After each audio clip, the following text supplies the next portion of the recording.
Assalamualaikum warahmatullahi wabarakatuh. Selamat pagi kawan-kawan semua. Nah, di sini kami dari kelompok 4 akan mempresentasikan mengenai hasil diskusi kami mengenai sintesis protein.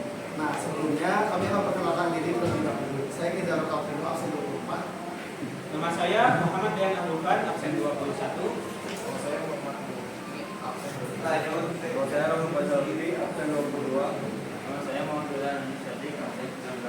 Nama saya Muhammad Muhammad absen 23. Mungkin sebelum ke struktur dan lain-lainnya, kita akan menjelaskan dulu terlebih dahulu dari definisi sintesis protein yang akan dijelaskan oleh Dina.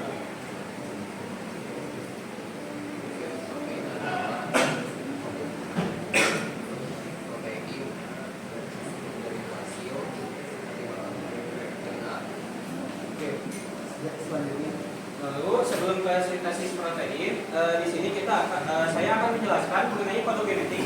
Namun sebelum masuk kepada pembahasan materi kode genetik, kita perlu tahu dulu nih apa-apa yang berkaitan itu, yaitu pada DNA terlebih dahulu. Nah, DNA ini terdapat pada kromosom. Jadi jika kita perbesar ukuran kromosom ini, nantinya akan ditemui rantai DNA. Lalu selanjutnya, nah, di rantai DNA ini jika kita perbesar lagi, di sini ada bagian-bagian. Setiap bagian ini tuh adalah satu gen.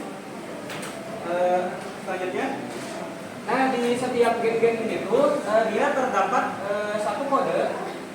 Misal ini U, G, dan C. Ini protein. Jadi satu gen ini memuat satu informasi yang nantinya akan mengkode satu jenis protein. Nah, satu gen ini nantinya yang akan menentukan ciri fisik tubuh kita. Misalnya next dulu, seperti warna rambut, bentuk rambut, warna kulit, dan lain sebagainya. Nah, gen ini yang mengkode informasi disebut dengan kode genetika. Lalu selanjutnya di sini ada tabel. Ini misal dari satu gen ini, misal ada U, maka dia adalah feril alanin. Cara bacanya ialah misal di yang pertama ada A, lalu yang kedua ada C, lalu yang ketiga misal ada C di sini berarti, maka dia akan di A. Tadi T apa sih? U ya, A, U, dan C, maka di sini dia namanya isoleucin. Lalu selanjutnya akan dibacakan oleh rekan saya. Selanjutnya ada fungsi kode genetik. Sintesis protein. Kode genetik dapat menyampaikan informasi yang dibutuhkan saat sintesis protein. Proses ini melibatkan transkripsi dari translasi. Transkripsi merupakan proses mengubah urutan nukleotida DNA menjadi mRNA. Sementara itu, translasi adalah proses penerjemahan urutan nukleotida dan RNA menjadi urutan asam amino. Proses translasi ini menjadi pewarisan sifat. Kode genetik berperan dalam pewarisan sifat dari ancestor ke generasi berikutnya. Dalam mengenai genetik, DNA mempunyai fungsi khusus sebagai unit yang menjadikan DNA baru. Dengan begitu, DNA itu bisa diwujudkan ke generasi selanjutnya. Ekspresi gen. Kode genetik ini disimpan dalam DNA terlibat dalam bentuk pengaturan gen. Ekspresi gen tersebut yang akan memunculkan fenotipe dari manusia. Jadi dari model genetik yang pertama itu adalah triplet model. Triplet model ini adalah urutan tidak nukleotida dalam RNA yang menjadikan satu asam amino. Contohnya kodon UGG menjadikan triptofan. Ada 64 kode menjadikan 20 asam amino termasuk kodon start dan kodon stop yaitu UAA, UAG, dan UAA yang mengawali dan mengakhiri sintesis protein. Yang kedua itu universal. Kodon genetik bersifat universal di mana urutan tidak basa kodon punya mengkode asam amino yang sama di berbagai spesies termasuk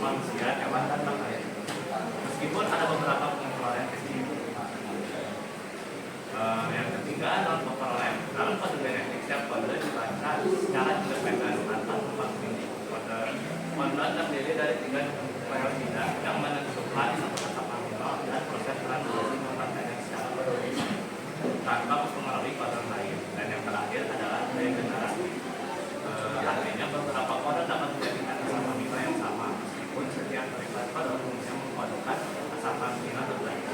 Ada asam amino yang bisa diwakili oleh lebih dari satu kodon, seperti asam amino leusin dapat disakiti oleh 6 kodon berbeda, yaitu CU, CC, CU, CUG, KA, dan CUG.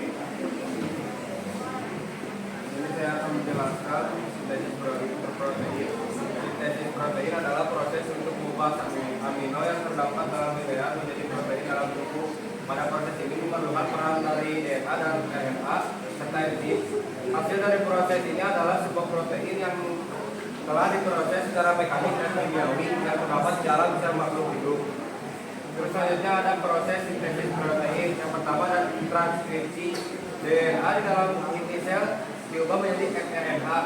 Enzim RNA polimerase menyalin urutan massa nitrogen dari DNA menjadi mRNA yang kemudian dikeluarkan dari inti menuju ribosom sitoplasma. Yang kedua ada translasi. mRNA diinterpretasikan oleh ribosom untuk membentuk rantai polipeptida. tRNA membawa asam amino yang sesuai dengan kodon mRNA sehingga membentuk urutan asam amino yang membangun protein. Terus yang ketiga ada modifikasi pasca translasi. Setelah rantai polipeptida terbentuk, protein dapat mengalami modifikasi lebih lanjut seperti pemotongan atau perakuan gugus kimia agar menjadi protein yang fungsional. Selanjutnya di sini saya akan menjelaskan mengenai bagian sintesis protein secara sederhana. Nah, yang pertama itu mulai dari DNA yang kemudian akan ditranskripsi oleh mRNA atau messenger RNA. Kemudian akan dipindahkan lagi dibantu oleh mRNA untuk menuju ribosom. Nah, kalau yang tadi transkripsi itu terjadi di nukleus, kalau yang kedua translasi itu terjadi di ribosom. Nah, kemudian pada ribosom ini juga akan membantu pada proses pengubahan dari mRNA menjadi tRNA yang akan mengubah asam amino menjadi protein yang akan bisa digunakan itu dari polipeptida. Nah, ini kemudian ada tahapan dari sintesis protein. Nah, yang pertama itu sebenarnya ada tahapan replikasi DNA. Nah, jadi replikasi DNA ini adalah penggandaan rantai DNA dari DNA induk sehingga DNA induk ini tidak hilang melainkan direplikasi.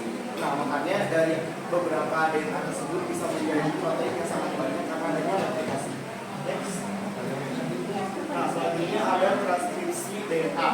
Nah, dari transkripsi DNA ini di sini prosesnya adalah penerjemahan dari yang awalnya adalah rantai DNA dari DNA menjadi RNA. Nah, jadi yang pertama itu ada 3 tahap. Yang pertama itu ada inisiasi, elongasi, dan kemudian yang terakhir adalah terminasi. Nah, inisiasi ini diawali dari masuknya RNA polimerase untuk menempel di daerah promotor DNA. Itu di bagian sebelah sini. Nah, jadi bergeraknya akan dari arah ke kiri lalu ke kanan. Nah, ini akan menempel di bagian 3 aksen ke 5 aksen. Nah, yang pertama dia akan menempel di bagian A misalnya. Nah, terus setelah menempel, maka dia akan melakukan elongasi ataupun pemanjangan dari penerjemahan kode-kode yang ada di DNA. Nah, kemudian ketika sudah panjang sampai akhir dan menuju ke daerah terminasi, maka dia akan melakukan pelepasan rantai RNA yang sudah menjadi mRNA, kemudian akan dibawa menuju ke ribosom. Nah, sebelum itu dalam transkripsi DNA ada beberapa aturan khusus untuk mengubah yang awalnya itu DNA menjadi mRNA. Nah, selanjutnya di sini akan dijelaskan mengenai bagaimana penerjemahan dari DNA kemudian menjadi mRNA kemudian menjadi tRNA. Nah, pada fase transkripsi dia akan mengubah yang awalnya DNA menjadi mRNA. Nah, dari DNA yang guanin akan berpasangan dengan sitosin. Kemudian yang sitosin di DNA akan berpasangan dengan guanin di RNA. Nah, kemudian di DNA adenin maka akan berpasangan dengan urasil. Kemudian yang mRNA akan berpasangan dengan timin akan berpasangan dengan adenin. Karena di RNA tidak ada timin, maka sebagai gantinya adalah urasil. Nah, oke. Kita akan berlanjut kembali lagi ke tahap yang selanjutnya. Kita mencapai ke tahap yang kedua, yaitu tahapan sintesis protein, yaitu translasi. Nah, ini tuh terjadinya di bagian ribosom. Nah, ada 3 tahap juga sama seperti transkripsi, yaitu inisiasi, elongasi, kemudian terminasi. Nah, inisiasi ini akan diawali dengan menempelnya, bisa dimulai saja langsung dimulai yang bagian durasi.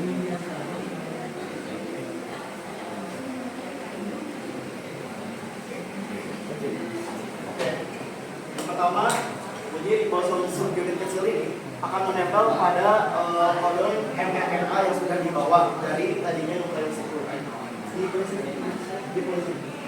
Oke. Kemudian di sini ada asam amino yang akan dibawa oleh tRNA. Nah, asam amino ini membawa molekul yang akan digunakan sebagai bahan untuk menyatukan asam amino lainnya untuk menjadi polipeptida yang akan menjadi protein. Nah, kemudian akan menempel subunit besar dari ribosom. Nah, dari subunit besar ribosom ini akan terdapat 3 ruangan. Yang pertama itu yang sebelah kanan adalah A atau akseptor, kemudian yang B adalah polipeptil, yang dan ketiga adalah exit. Nah, ketika asam amino sudah bergabung diambil oleh tRNA, maka dia akan bergabung sesuai dengan terjemahan yang tadi AUG akan menjadi 2C. Nah, ini juga menggunakan tabel kode yang dimana nanti misalkan A, U, G, maka itu akan mentransfer menjadi protein MEM. Nah, jadi kalau misalkan ini sudah diterjemahkan, maka ada asam amino lagi yang menempel di kodon tRNA, mRNA maksud saya, yang diarahkan oleh tRNA. Kemudian dari AAG-nya akan terbentuk UC, maka ribosom besar dan subunit kecil ini akan bergerak ke arah kanan. Nah, sama seperti tadi, di akseptor ini akan menerima asam amino baru, kemudian di polipeptil ini akan menerjemahkan AAG menjadi UC. Nah, yang di exit ini tadi asam amino yang sudah diterjemahkan, maka akan berpisah.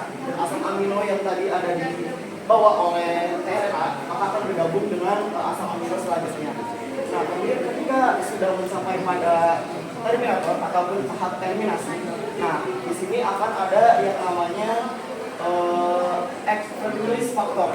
Jadi ketika si asam amino ini sudah bergabung dan menjadi rantai polipeptida dan siap untuk menjadi protein yang akan berfungsi sebagai fungsional tubuh. Nah, maka semua faktor-faktor yang ada yang tadi DNA, ribosom dan lain-lain itu akan terpisah semuanya. Oke. Nah, jadi kesimpulannya adalah pada pembuatan protein ini, yaitu menerjemahkan dari awalnya itu bahannya sebagai asam amino, kemudian dibantu oleh mRNA dan tRNA serta DNA untuk sebagai panduan ataupun resep pembuatan protein untuk dijadikan protein yang digunakan untuk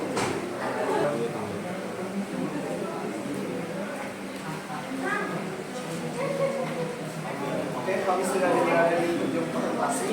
Semoga dapat bermanfaat. Sekian dari kami. Wassalamualaikum warahmatullahi wabarakatuh.